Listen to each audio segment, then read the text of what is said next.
Bus ಎಲ್ಲರಿಗೂ ನಮಸ್ಕಾರ. Welcome back to Sagar stories. ಮಗ ಟಾಪ್ ಕ್ರಿಕೆಟಿಂಗ್ ಅಪ್ಡೇಟ್ಸ್ಗೆ ಸ್ವಾಗತ. Welcome back. ಮೊದಲನೇ ಅಪ್ಡೇಟ್ಗೆ ಹೋಗೋಣ, ಯಾವುದೇ ಡಿಲೇ ಇಲ್ದಂಗೆ ಪಟ್ಟನಂಗೆ ಸಬ್ಸ್ಕ್ರೈಬ್ ಹಾಕೊಂಡು ಬಲೈಕನ್ನ ಪಟ್ಟನಂಗೆ ಕ್ಲಿಕ್ ಮಾಡ್ಕೊಳ್ಳಿ. ಮೊದಲನೇ ಅಪ್ಡೇಟು ಫ್ಯಾಬ್ ಡು ಪ್ಲೇಸಿಸ್ ಮಾತಾಡಿದ್ರೆ ಜಸ್ಪ್ರೀತ್ ಬುಮ್ರಾ ಬಗ್ಗೆ. ಇಂಡಿಯಾ ಸಿಕ್ಕಾಪಟ್ಟೆ ಲಕ್ಕಿ. ಏನಕ್ಕೆ ಅಂದರೆ ಜಸ್ಸಿ ಬಾಯ್ ಅಂತ player. Only believe on Jassi ಬಾಯ್ because game changer player only is Jassi ಬಾಯ್. ಓನ್ಲಿ ಬಿಲೀವ್ ಆನ್ ಜಸ್ಸಿ ಬಾಯ್. ಓನ್ಲಿ ಬಿಲೀವ್ ಇನ್ ಜಸ್ಸಿ ಬಾಯ್. ಸಿರಾಜಣ್ಣ ಹೇಳ್ದಂಥ ಡೈಲಾಗು ನಿಜಾಲು ಪದೇ ಪದೇ ಹೇಳೋ ಥರ ಆಗಿದೆ. ನಾವು ಓನ್ಲಿ ಬಿಲೀವ್ ಆನ್ ಜಸ್ಸಿ ಬಾಯ್, ಓನ್ಲಿ ಬಿಲೀವ್ ಆನ್ ಜಸ್ಸಿ ಬಾಯ್ ಅನ್ನೋ ಥರ ಇವರು ಕೂಡ ಅದೇ ಥರ ಹೇಳ್ತಾ ಇದ್ದಾರೆ. ಲಕ್ಕಿ, ಇಂಡಿಯಾ ಸಿಕ್ಕಾಪಟ್ಟೆ ಲಕ್ಕಿ ಅಂತ ಹೇಳ್ತಾ ಇದ್ದಾರೆ. ಇಂಥ ಒಬ್ಬ ಬೌಲರ್ನ ಒಬ್ಬ ಕ್ಯಾಪ್ಟನು ಯಾವಾಗಲೂ ಕೂಡ ಬೇಕು ಬೇಕು ಬೇಕು ಅಂತಾರೆ. ಯಾವ ಟೈಮಲ್ಲಿ ಯಾವುದೇ ಫಾರ್ಮೆಟ್ ಅಕ್ರಾಸ್ ಆಲ್ 3 ಫಾರ್ಮೆಟ್ಸು ನೀವು ಕರ್ಕೊಂಬಂದ್ಬಿಟ್ಟು ಡೆಲಿವರ್ ಮಾಡೋ ಗುರು. ವಿಕೆಟ್ ಬೇಕು ನನಗೆ ಡಾಟ್ ಬಾಲ್ಸ್ಗಳು ಬೇಕು ನನಗೆ, ಅಂದರೆ ಮ್ಯಾಚ್ ವಿನ್ನಿಂಗ್ ಬೌಲಿಂಗ್ ಬೇಕು ನಮಗೆ. ಈ ಥರ ಒಂದು ಡೆತ್ತಲ್ಲಿ ನಮಗೆ ಡಾಟ್ ಬಾಲ್ಸ್ಗಳು ಬೇಕು, ಯಾರ್ಕರ್ ಬೇಕು. ಇಂಥ ಬೌಲರು ಸಿಗೋದು ಸಿಕ್ಕಾಪಟ್ಟೆ ಕಷ್ಟ. ಇಂಥ ಬೌಲರ್ನ ಇಂಡಿಯಾ ಪಡ್ಕೊಂಡಿದೆ. ನೋಡಿ ಎಷ್ಟು ಮ್ಯಾಚ್ಗಳನ್ನ ಗೆಲ್ಸಿದ್ದಾರೆ. ಸೌತ್ ಆಫ್ರಿಕಾ ಅಗೇನ್ಸ್ಟ್ ನೋಡಿ 2024 ವರ್ಲ್ಡ್ ಕಪ್ ಯಾವ ಥರ ಆಯಿತು. ಸೊ ಯಾರು ಕೂಡ ಮರ್ತಿಲ್ಲ. ಆ್ಯಂಡ್ ಈ ಮ್ಯಾಚ್ನ ಕೂಡ ಯಾರು ಕೂಡ ಮರೆಯೋದಿಲ್ಲ. ಸೊ ಇಂಥ ಬೌಲರು ಸಿಗೋದು ಸಿಕ್ಕಾಪಟ್ಟೆ ರೇರು. ಆ್ಯಂಡ್ ಇಂಡಿಯಾಗೆ ಸಿಕ್ಕಿದೆ, ಇದೊಂದು ಜಮ್ ಅಂತ ಹೇಳಿದ್ದಾರೆ. ಅಪ್ಡೇಟ್ ಬಂದ್ಬಿಟ್ಟು ಗ್ಲೆನ್ ಮ್ಯಾಕ್ಸ್ವೆಲ್ಗೆ ಒಂದು ಕ್ವಶನ್ ಬರುತ್ತೆ. ನೀವು ಫ್ಯೂಚರಲ್ಲಿ ಆಡ್ತೀರಾ, ಮತ್ತೆ ಏನಾದ್ರು ಕ್ರಿಕೆಟ್ನ ಆಡ್ತೀರಾ ಅಂದರೆ ಅವ್ರೇನು ರಿಟೈರ್ಮೆಂಟ್ ಏನು ತಗೊಂಡಿಲ್ಲ. ರಿಟೈರ್ಮೆಂಟ್ ಏನು ಅಫಿಷಿಯಲ್ T20 ಫಾರ್ಮೆಟಿಂದ ಇಂಟರ್ನ್ಯಾಷನಲ್ಸ್ಗೆ ಕೊಟ್ಬಿಟ್ಟಿಲ್ಲ ಅವರು. ಬಟ್ ಆದರೂ ಕೂಡ ಒಂದು ಕ್ವಶನ್ ಬರುತ್ತೆ. ಸುಮಾರು ಜನ ಹೇಳ್ತಾ ಇದ್ರು T20 ವರ್ಲ್ಡ್ ಕಪ್ ಆದ ನಂತರ ಮ್ಯಾಕ್ಸ್ವೆಲ್ ಅವರ ಲಾಸ್ಟ್ ವರ್ಲ್ಡ್ ಕಪ್ನ ಆಡ್ಬಿಟ್ಟಿದ್ದಾರೆ, ಅಷ್ಟೇ ಮುಗೀತು ಮ್ಯಾಕ್ಸ್ವೆಲ್ ಕತೆ, ಅದು ಇದು ಅಂತೆಲ್ಲ ಹೇಳ್ತಾ ಇದ್ರು. ಅದಕ್ಕೆ ಮ್ಯಾಕ್ಸ್ವೆಲ್ ಕೊಟ್ಟಿರುವಂಥ ಉತ್ತರ ಇದು. If there is opportunities to play in the future, hopefully I am fit and firing ಅಂತ ಹೇಳಿದ್ದಾರೆ. ಅಂದರೆ ಅವ್ರಿಗೆ ಇನ್ನೂ ಆಡೋದಕ್ಕೆ ಆಸೆ ಇದೆ. ಬಟ್ ನೋಡ್ತೋ ಅಂತ ಅಂದರೆ ನಿಜವಾಗ್ಲೂ ಮ್ಯಾಕ್ಸ್ವೆಲ್ ಅವ್ರದ್ದು ಏನಿತ್ತು ಅಂದ್ರೆ ಫೈಯರು ಕಿಚ್ಚು ಎಲ್ಲ ಏನಿತ್ತು ಅದೆಲ್ಲ ನನ್ನ ಪ್ರಕಾರ ಕರಗೋಗಿದೆ ಅಂತಲೇ ಅನ್ನಿಸ್ತಾ ಇದೆ. ಹೌದು, ಯಾವಾಗ ಯಾರು ಬೇಕಾದ್ರೂ ಪಂಪ್ಡಪ್ ಆಗಿ ಬರ್ಬೋದು. ಬಟ್ ಇವ್ರು ಪಂಪ್ಡಪ್ ಆಗಿ ಬರೋದು ಸಿಕ್ಕಾಪಟ್ಟೆ ಕಷ್ಟ ಥರನೂ ಕಾಣಿಸ್ತಾ ಇದೆ. ಆ್ಯಂಡ್ ಎಲ್ಲರೂ ಸಿಕ್ಕಾಪಟ್ಟೆ ಅರ್ಥ ಮಾಡ್ಕೊಂಡ್ಬಿಟ್ಟಿದ್ರೆ ಪ್ಲೇಯರ್ನ. ಅಷ್ಟು ಈಸಿಯಾಗಿ ರನ್ಸ್ಗಳು ಕೂಡ ಹೊಡೆಯೋದಕ್ಕೆ ಕೊಡ್ತಾ ಇಲ್ಲ. ಆ್ಯಂಡ್ ಮ್ಯಾಕ್ಸಿ ಲಾಸ್ಟ್ ಫೈರ್ ಮಾಡಿದ್ದು ಜಮಾನೇ ಆಗೋಗ್ಬಿಡೈತೆ ಇವರು. ಜಮಾನ ಅಂತಾರೆ 2023 ಆ ರೇಂಜಿಗೆ ಇವರು ಹಬ್ಬ ಮಾಡಿದ್ದು. ಯಾವ ರೇಂಜಿಗೆ ಹಬ್ಬ ಮಾಡಿದ್ರು ಅಂತಂದರೆ, ಇನ್ನು one of the greatest ever ODI match ಯಾವುದು ಅಂತಂದರೆ, ODI ಇನ್ನಿಂಗ್ಸ್ ಯಾವುದು ಅಂತಂದರೆ ನಾನು ಹೇಳೋದು Glenn Maxwell against Afghanistan double century ಹೊಡೆದ್ಬಿಟ್ಟು ಚೇಸ್ ಮಾಡಿ ಬಿಸಾಕೋದ್ರಲ್ಲ ಆ ಮ್ಯಾಚು. ನನ್ನ ಲೈಫ್ ಟೈಮಲ್ಲಿ ಇದೇ ಗ್ರೇಟೆಸ್ಟ್ ಯಾವುದು ಅಂತ ಕೇಳ್ತೋದ್ರೆ ಆ ಇನ್ನಿಂಗ್ಸ್ ಅಂತಲೇ ಹೇಳ್ತೀನಿ. ಒಟ್ಟಲ್ಲಿ ಅದು ಕಳೆದೋಯ್ತು, ಹಿಂದೆಗಡೆ ಆಯಿತು. ಬಟ್ ಮುಂದೆ ಬರ್ತಾ ಪ್ಲೇಯರ್ ವಯಸ್ಸಾಗ್ತಾ ಇದ್ದಂಗೆ ಖಂಡಿತ ರಿಟೈರ್ಮೆಂಟ್ನ ತೊಗೋಬೇಕಾಗತ್ತೆ. ಸೊ ಮ್ಯಾಕ್ಸಿ ಕೂಡ ಅದರಲ್ಲೇ ಇದ್ದಾರೆ. ಬಟ್ ಅವರು ಒಳಗಡೆ ಇರೋವಂಥ ಒಂದು ಯುವಕ ಇರ್ತಾರಲ್ಲ, ಯುವಕ ಒಳಗಡೆ ಇರೋವಂಥವ್ರು ರಕ್ತ ಕುದೀತಾ ಇರ್ತದೆ ಅವ್ರ ಕಡೆ ಸ್ವಲ್ಪ. ಅವರು ಹೇಳ್ತಾ ಇರ್ತಾರೆ ಇಲ್ಲ ಇನ್ನೂ ಆಡು ಅಂತ. ನೋಡೋಣ ಆಪರ್ಚುನಿಟಿ ಸಿಗುತ್ತಾ ಇಲ್ವಾ ಅಂತ. ಅಪ್ಡೇಟ್ ನಂಬರ್ 3, ಅಫ್ಘಾನಿಸ್ತಾನ ಸೋಲ್ತಾ ಇದ್ದಂಗೆ ಗ್ರೂಪ್ ಸ್ಟೇಜಲ್ಲಿ ಎಕ್ಸಿಟ್ ಕೊಡ್ತಾ ಇದ್ದಂಗೆ ನೋಡಿ ಒಳ್ಳೆ ಟೀಮ್ ಅಫ್ಘಾನಿಸ್ತಾನ.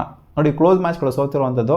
ಅವ್ರು ಬಂದಿತ್ತು ಅಂದರೆ ಸೂಪರ್ ಏಟ್ಸಲ್ಲಿ ಒಳ್ಳೆ ಮಜಾ ಇರೋದು. ಒಳ್ಳೆ ಟೀಮು ಮಿಸ್ ಔಟ್ ಆಗೋಗ್ಬಿಡ್ತು ನಮಗೆ ಸೂಪರ್ ಏಟಲ್ಲಿ. ಇವಾಗ ಕ್ಯಾಪ್ಟನ್ ಕೂಡ ರಿಪ್ಲೇಸ್ ಮಾಡಿದ್ರಂತೆ.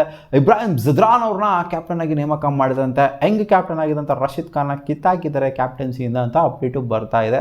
ಸೊ ಹೆಂಗೆ ಕ್ಯಾಪ್ಟನ್ ಅಪ್ಪ ಇನ್ನೊಂದು ಸ್ವಲ್ಪ ಕೊಡಬೇಕಾಗುತ್ತೆ ಆಪರ್ಚುನಿಟಿ. ಏನು ರಶೀದ್ ಖಾನ್ಗೆ ವಯಸ್ಸಾಗೋಗ್ಬಿಟ್ಟಿದ್ಯಾ? ಹೌದು, ಎಕ್ಸ್ಪೀರಿಯನ್ಸ್ ಆಗಿರ್ಬೋದು. ಬಟ್ ಇನ್ನು ಹೆಂಗೆ ಎನರ್ಜೆಟಿಕ್ ಆಗೇನೆ ಇದ್ದಾರೆ. ಏನೋ ಒಂದು ಹಿಂಗೆ ಟೂರ್ನಮೆಂಟ್ಸ್ಗಳು ಆಗ್ತವೆ. ಬಟ್ ಇನ್ನೊಂದು ಸ್ವಲ್ಪ ಆಪರ್ಚುನಿಟಿ ಕೊಟ್ಟಿತ್ತು ಅಂದರೆ ಖಂಡಿತ ಪ್ರೂವ್ ಮಾಡಿರೋ ಒಳ್ಳೆ player Rashid Khan. And unfortunately ಸೋತಿದ್ದವ್ರು. ಏನು ಕ್ಲೋಸಿಗೆ ಬಂದ್ಬಿಟ್ಟು ಒಂದು ಸೂಪರ್ ಓವರ್ ಆದಂಥ South Africa against super over ಆದಂಥ ಮ್ಯಾಚ್ನ ಸೋತರು. ಏನೂ ಮಾಡೋಕ್ಕಾಗಲ್ಲ, ಒಂದೊಂದು ಟೈಮು ಡೆಸ್ಟಿನಿ ಅನ್ನೋದಿರಬೇಕು. ಅಪ್ಡೇಟ್ ನಂಬರ್ 4, ಸಂಜು ಸ್ಯಾಮ್ಸನ್ ಅವರು ಒಂದು ಉತ್ತರನ ಕೊಟ್ಟಿದ್ದಾರೆ. ಅವರ ಕಂಬ್ಯಾಕಿಗೆ ಕಾರಣ ಏನು ಅಂತ, ಮೈಂಡ್ ಸೆಟ್ನ ಯಾವ ಥರ ಅವ್ರು ಇಟ್ಕೊಂಡ್ರು ಅಂತ ಅಂದರೆ ಸಿಕ್ಕಾಪಟ್ಟೆ ಹಾರ್ಡ್ ಫೇಸಿಗೆ ಹೊರಟೋಗ್ಬಿಟ್ಟಿದ್ರು. ಯಾಕಂದರೆ ಬ್ಯಾಕ್ ಟು ಬ್ಯಾಕ್ ಸೆಂಚುರೀಸ್ ಬಂದರೂ ಕೂಡ ಅವರು ಸ್ಕ್ವಾಡಿಂದನೇ ನೆಗೆಟ್ ಆಗೋ ಥರ ಆಲ್ಮೋಸ್ಟ್ ಹೊಟ್ಟೆ ಹೋಗ್ಬಿಡ್ತಾರೆ. ಈಚೆಗಡೆ ಕಿತ್ತಾಗ SJ ಥರ ಆ ಥರ ಮಾಡಿಬಿಟ್ಟಿದ್ರು. ಇಂಡಿಯನ್ ಟೀಮ್ ಅವ್ರು ಸೆಲೆಕ್ಷನ್ ಕಮಿಟಿ ಆ ಥರ ಮಾಡಿಬಿಟ್ಟಿದ್ರು. ಶುಭ್ಮನ್ ಗಿಲ್ನ ಹಾಕೊಂಡ್ರು. ಮತ್ತೆ ಶುಭ್ಮನ್ ಗಿಲ್ ನೆಟ್ಗಾಡಿಲ್ಲ ಅಂತ ಶುಭ್ಮನ್ ಗಿಲ್ನ ಕಳಿಸಿದ್ರು. ಸಂಜು ಸ್ಯಾಮ್ಸನ್ಗೆ ಅವಕಾಶ ಕೊಟ್ಟರು. ಬಟ್ ಅವ್ರಿಗೆ 11 ಅವಕಾಶ ಸಿಗ್ತಿರಲಿಲ್ಲ. ಇಶಾನ್ ಮಸ್ತಾಗಿ ಆಡಿದ್ರಿಂದ ನೋಡಿ ಏನೇನಾಯಿತು ಅಂದರೆ ಅವ್ರ ಲೈಫಲ್ಲಿ ನೋಡಿ ಮತ್ತೆ ಅವ್ರು ಕಮ್ ಬ್ಯಾಕ್ ಮಾಡ್ಬಿಟ್ಟು ಇವಾಗ ಎತ್ತು ನಿಂತ್ಕೊಂಡು ತೋರಿಸ್ತಾವ್ರೆ. ನಜ್ಜಿ ನಾನು ತೋರಿಸ್ತೀನಿ ಗುರು ಅಂತ, ಅಂದರೆ ಗೆಲ್ಸಿ ತೋರಿಸ್ತೀನಿ ಗುರು ಮ್ಯಾಚ್ನ ಅಂತ. ಸೊ ಈ ಥರ ಇನ್ನಿಂಗ್ಸ್ಗಳು ನೋಡಿಲ್ಲ ಸಂಜು ಸ್ಯಾಮ್ಸನ್ನಿಂದ. ಮಸ್ವಿನ್ ಮ್ಯಾಚ್ಗಳಲ್ಲಿ ಅಂದರೆ ಇಂಡಿಯಾಗೆ ಅಂತ ಬಂದಾಗ ನೋಡಿರಲಿಲ್ಲ. ಬಟ್ ಈ ಒಂದು ಟೂರ್ನಮೆಂಟಿಂದ ಅವ್ರಿಗೆ ಸಿಕ್ಕಾಪಟ್ಟೆ ಒಂದು ಡಿಫ್ರೆಂಟ್ ಹೆಸರುಗಳನ್ನೇ ತೊಗೊಂಬಂದು ಕೊಟ್ಟಿದೆ. ಎಸ್ಪೆಷಲಿ ಲಾಸ್ಟ್ 2 ಮ್ಯಾಚು ಅವ್ರು ಇಡೋದೇನು ಅಂತಂದರೆ, ನಾನು ಸೋಷಿಯಲ್ ಮೀಡಿಯಾದಿಂದ ದೂರ ಇರ್ತಾ ಇದ್ದೆ. ನೆಗೆಟಿವ್ ಫೇಸ್ ಇವ್ರದ್ದು ಏನು ನಡೀತಾ ಇತ್ತು ಅಂದರೆ ಸ್ಕ್ವಾಡಲ್ಲಿದ್ದರೂ ಕೂಡ ಅವಕಾಶ ಸಿಗದೇ ಇರೋವಂಥದ್ದು ಆ ಥರ ಎಲ್ಲ ಆಗ್ತಾ ಇದ್ದಾಗ ನಾನು ಸೋಷಿಯಲ್ ಮೀಡಿಯಾನ ಯೂಸೇ ಮಾಡ್ತಿರಲಿಲ್ಲ. ಫೋನ ಸಿಕ್ಕಾಪಟ್ಟೆ ದೂರ ಇಡ್ತಾ ಇದ್ದೆ ನಾನು. ಈಗಲೂ ಕೂಡ ಅಷ್ಟೇ.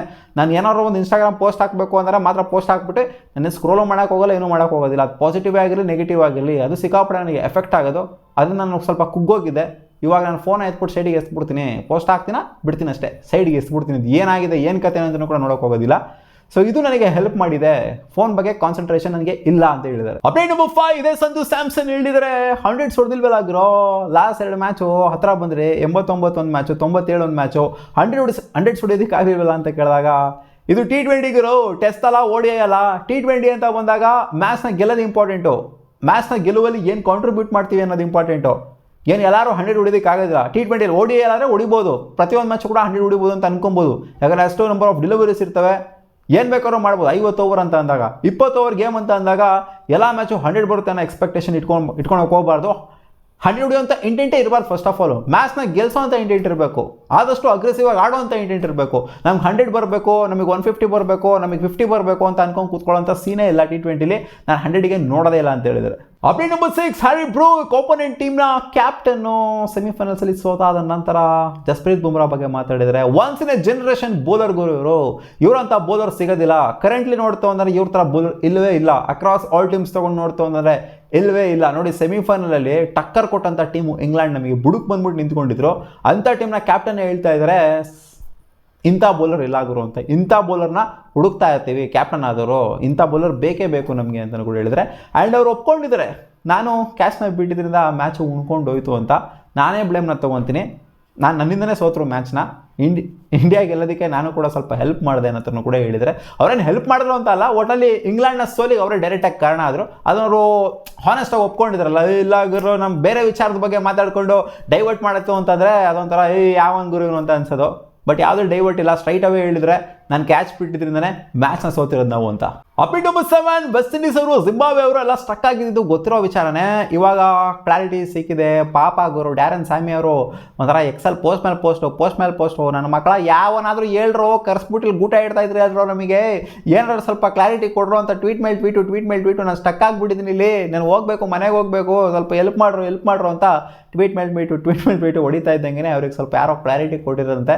ಅದನ್ನು ಕೂಡ ಅಪ್ಡೇಟ್ ಮಾಡಿದರೆ. First I just want go home ಅಂತ ಹಾಕಿದ್ದಾರೆ.